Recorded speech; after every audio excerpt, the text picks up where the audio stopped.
Terima kasih pemirsa, Anda masih bersama kami di Breaking News Metro TV. Kita akan lanjutkan dialog di malam hari ini. Saat ini sudah bergabung bersama kami ada Fahrul Fulvian, merupakan Kepala Ekonom Trimegah Sekuritas Indonesia. Selamat malam, Bang Fahrul. Iya, selamat malam Mas Andromeda. Baik, Bang Fahrul, jika kita melihat Selat Hormuz yang terganggu atau bahkan ditutup begitu oleh militer Iran, sejauh ini berdasarkan pandangan Anda dan juga gambaran Anda, bagaimana dampak global dari ditutupnya Selat Hormuz ini, baik itu secara jangka pendek maupun juga jangka panjang begitu?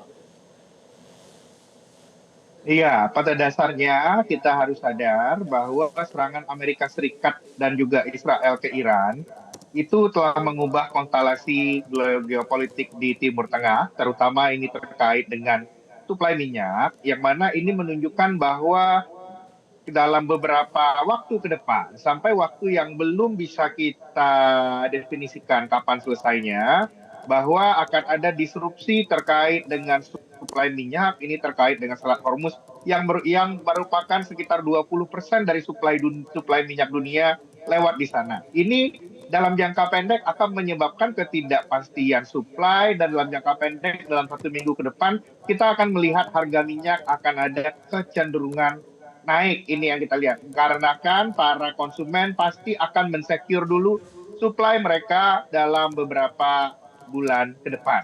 Tapi di sisi lain setelah ini kita harus melihat bagaimana $10 kenaikan harga minyak. Kemungkinan besar itu akan menekan neraca perdagangan kita sebesar 250 juta US dollar dalam setahun. Ini yang aku lihat pemerintah harus bisa mengambil langkah-langkah yang strategis terutama terkait juga dengan ketahanan energi dan ketahanan ekonomi nasional.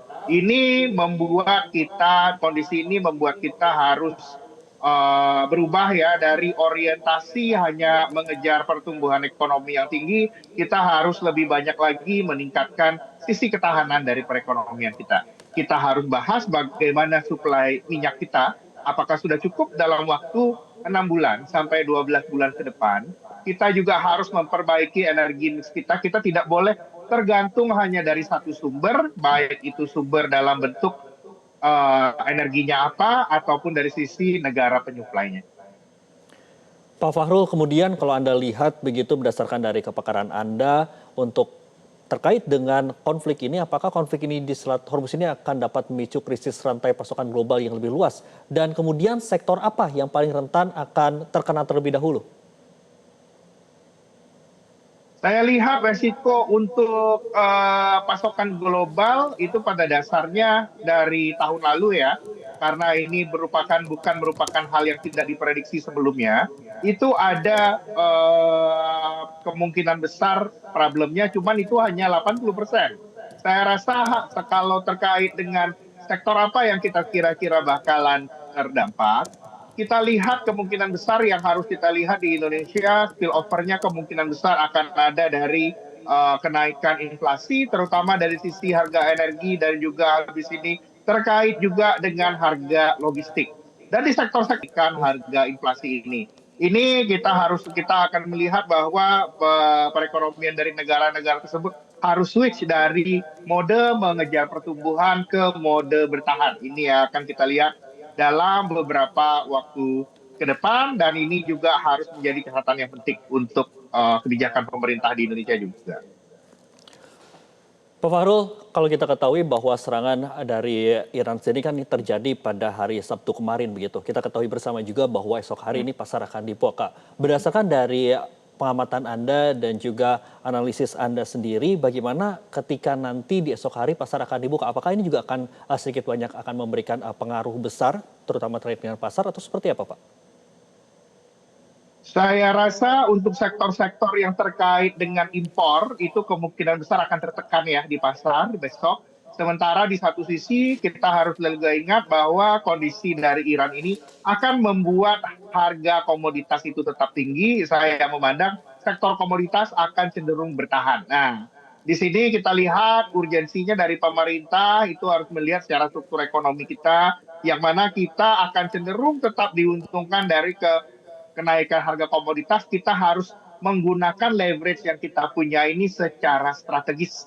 di kondisi kerentanan geopolitik yang sedang ada pada saat ini. Turunnya indeks harga saham gabungan kemungkinan besar terjadi besok. Saya melihat adalah kondisi yang wajar, tapi itu tidak merupakan pertanda fundamental kita itu memburuk. Kalau turunnya dalam sekali, saya justru melihat itu mungkin akan menjadi kesempatan beli bagi investor lokal. Kira-kira seperti itu.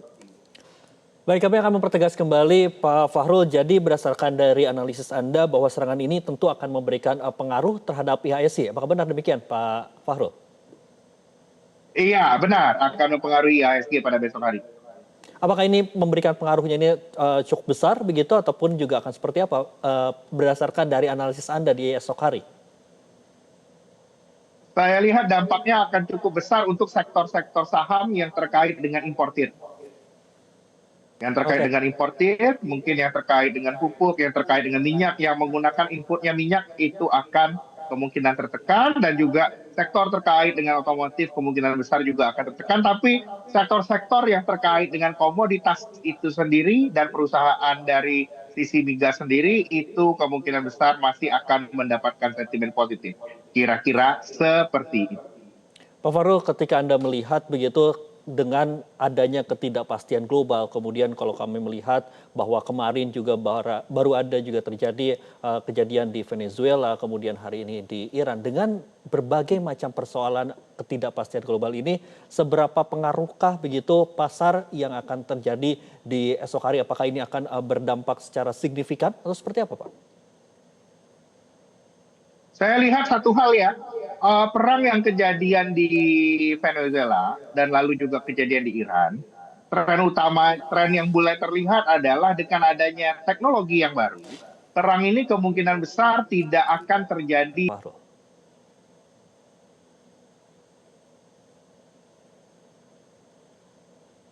Iya, saya lihat pemerintah ke depannya ini aku lihat akan menjadi ini, mana ketahanan nasional menjadi kunci.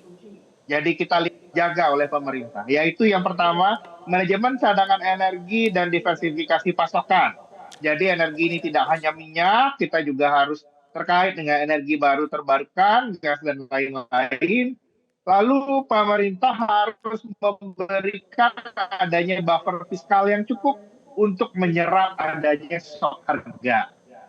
Karena bisa jadi kenaikan harga dari minyak yang kejadian ini hanya akan sementara, karena kita tidak tahu deal apa yang akan terjadi di kemudian hari. Ini kita harus ada sisi fiskal yang menjadi buffer shock kalau ada kenaikan harga ini. Dan yang kita lihat koordinasi dari berbagai dalam pengambilan keputusan makroekonomi. Baik, terima kasih Fahrul Fulvian, Kepala Ekonom Trimegah Sekuritas Indonesia, telah memberikan masukan, analisis, dan juga hal-hal yang perlu kita ketahui juga, terutama terkait dengan ditutupnya Selat Hormuz akibat dari eskalasi yang besar yang terjadi antara Iran dengan Israel. Terima kasih Pak Fahrul Fulvian, Kepala Ekonom Trimegah Sekuritas Indonesia, telah bergabung bersama kami. Dan pemirsa, usai jeda berikut ini, Breaking News Metro TV masih akan kami lanjutkan. Usai jeda, tetaplah bersama kami. Jelajahi cara baru mendapatkan informasi. Download Metro TV Extend sekarang.